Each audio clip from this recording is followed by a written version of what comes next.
Hola a todos, los invitamos a conocer la vida de algunos científicos en el mundo.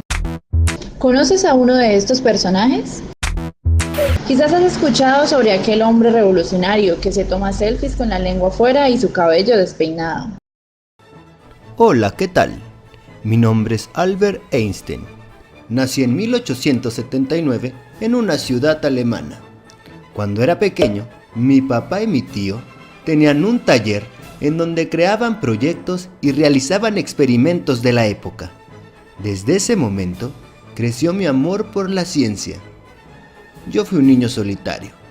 Me encantaba leer y estudiar.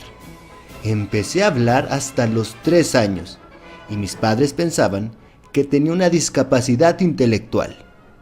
A los 4 años me enfermé y tuve que reposar en cama.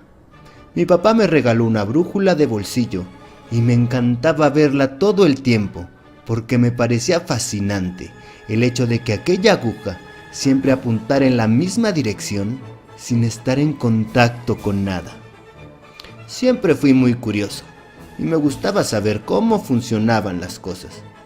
La escuela para mí siempre fue fácil, excepto la materia de letras.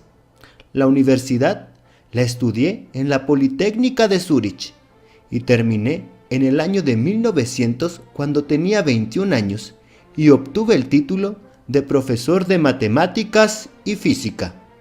Publiqué varios artículos de mucha relevancia para la ciencia sobre el efecto fotoeléctrico, sobre el movimiento browniano y la teoría de la relatividad espacial.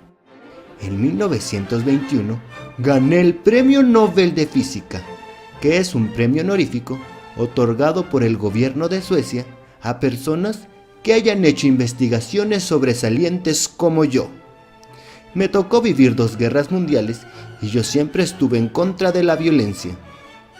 Mis investigaciones me dieron mucha fama y prestigio. Seguramente tú conoces E es igual a mc², que es mi fórmula de la relatividad y quizá sea de las más conocidas de la física. Espero que mi historia te haya gustado. ¿Solo pensabas que los hombres podían ser científicos? Pues no. Van a conocer la primera mujer en ganar 2 premios Nobel, uno en física y el otro en química. Hola, soy Luis Ortega, profesor de química en la universidad. Estas son las 10 cosas que debes saber sobre Marie Curie.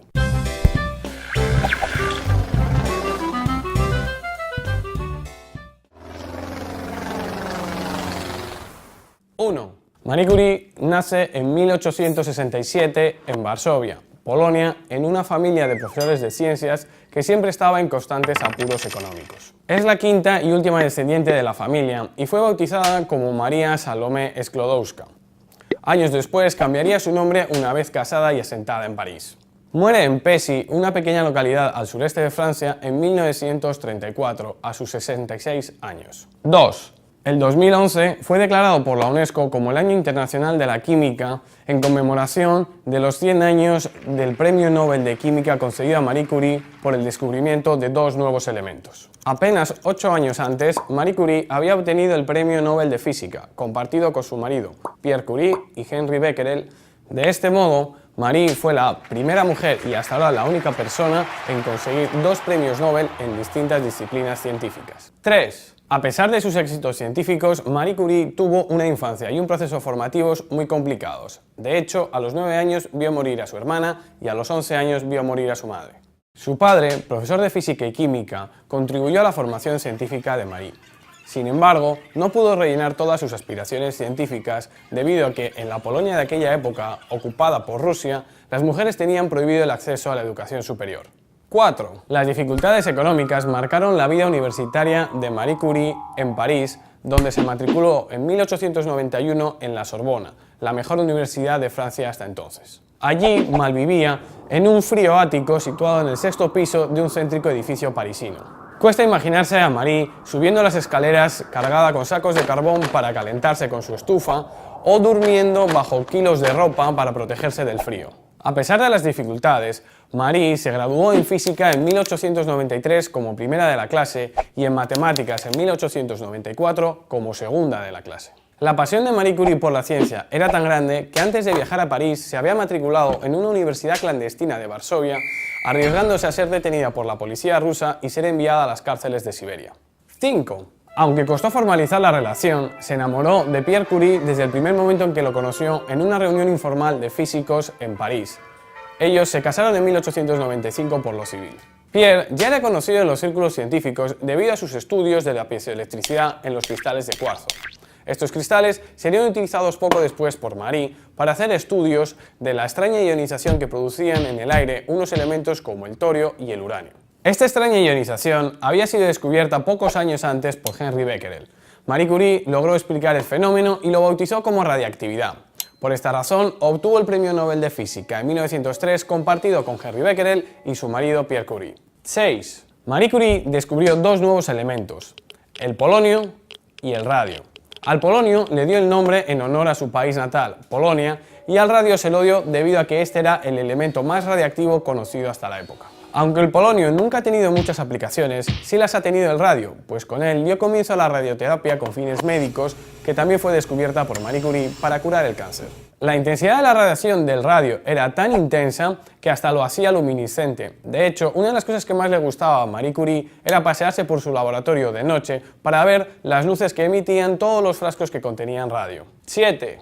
Marie y Pierre Curie, aunque siempre trabajaron juntos hasta que Pierre murió en un accidente, nunca tuvieron un laboratorio propio bien equipado hasta después de obtener los dos premios Nobel. El Instituto de Física y Química de la universidad les prestó un bajo húmedo donde hacer sus experimentos, pensando que las ideas de Marie nunca llegarían lejos. Fue en ese laboratorio donde Marie Curie descubrió el radio. Este laboratorio era tan precario que Wilhelm Oswald, Premio Nobel de Química en 1909, llegó a decir de ese laboratorio que parecía algo intermedio entre un establo de caballos y un almacén de patatas, y que, de no ser por un par de instrumentos científicos que estaban en una mesa, habría pensado que el laboratorio que él había visitado era de broma. 8. A pesar de que su marido la respetaba y no tenía ningún inconveniente en abandonar sus propias investigaciones científicas para apoyar a Marie Curie, el resto de la comunidad científica masculina no pensaba lo mismo. A pesar de ganar 2 premios Nobel, el machismo imperante en la época impidió que Marie Curie ingresara en la Academia Francesa de Ciencias. Incluso fue menospreciada por la prensa rosa por tener un amorío con un famoso físico estando ya viuda. 9. Marie murió de anemia plástica. Se cree que esta enfermedad fue provocada por el manejo de material radiactivo cuya peligrosidad se desconocía y por eso se usaba sin protección. Tuvo 2 hijas, Eve e Irene. Irene siguió los pasos de su madre y obtuvo un premio Nobel de Química en 1935, logrando así un récord familiar todavía no superado. 10. El legado de Curie es tan grande que es difícil encontrar un país en el mundo donde no haya una calle, una academia, un centro de investigación o un centro médico que no lleven su nombre.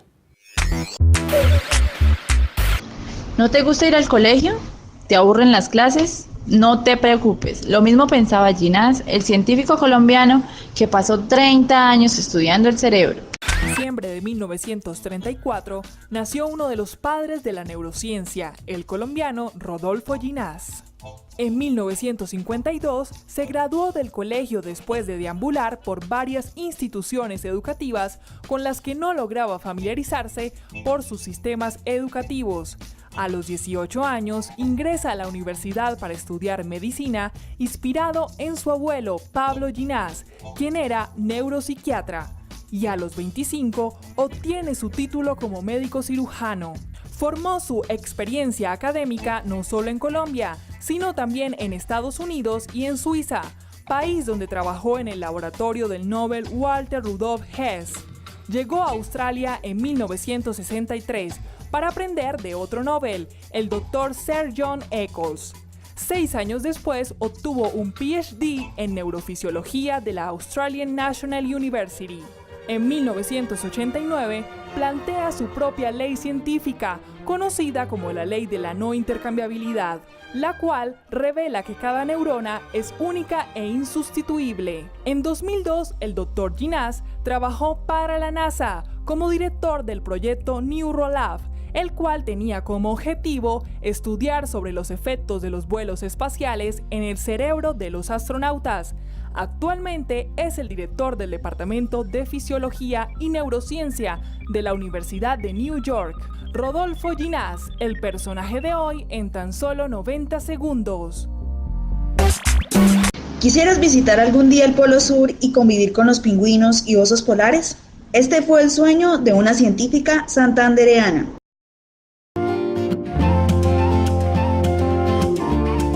Hoy tenemos una invitada que ustedes no se imaginan, es espectacular, es increíble y viene a contarnos una gran historia. Recibamos con alegría, aplausos y con un grito que tú vas a hacer a Paola.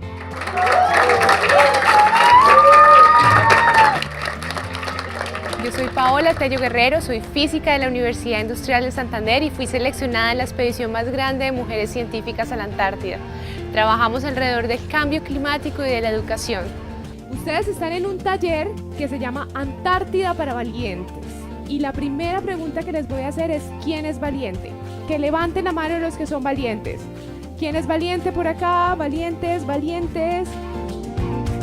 Creo que decidir estudiar física no fue fácil y creo que muchos de los estudiantes de física también se enfrentan a las preguntas de ¿para qué va a ser? ¿De qué va a vivir?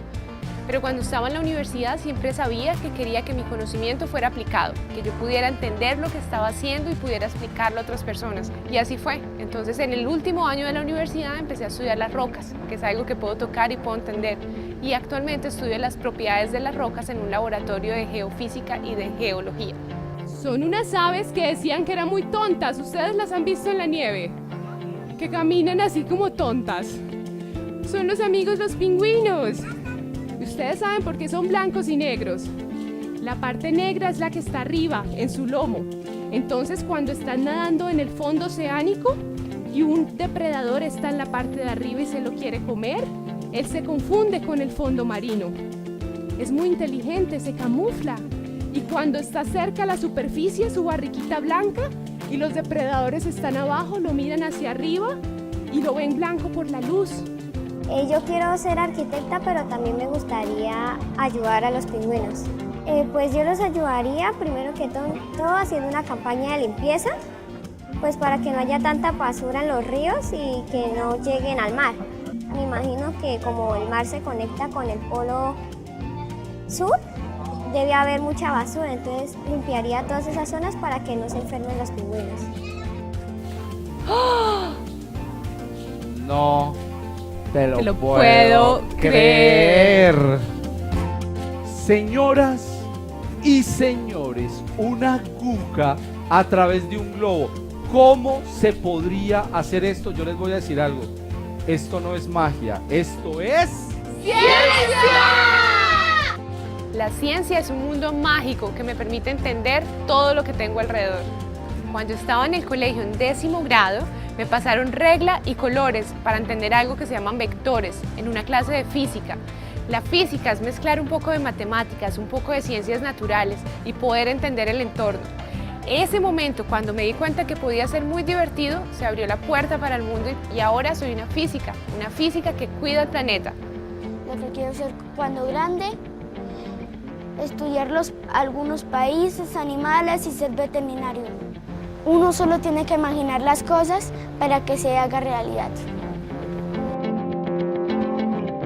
Pregunten, que la clave de la ciencia es preguntar, que nunca les dé pena, que se siente, que levanten la mano, que sean intensas, que sean bravas, que sean ustedes, porque de eso se trata. Nosotras todas tenemos las mismas capacidades, pero nos quedan unas cositas adentro que nos da como pena, nos da como miedo. No hay nada que temer, es un mundo mágico y fascinante que las puede llevar a un universo de oportunidades.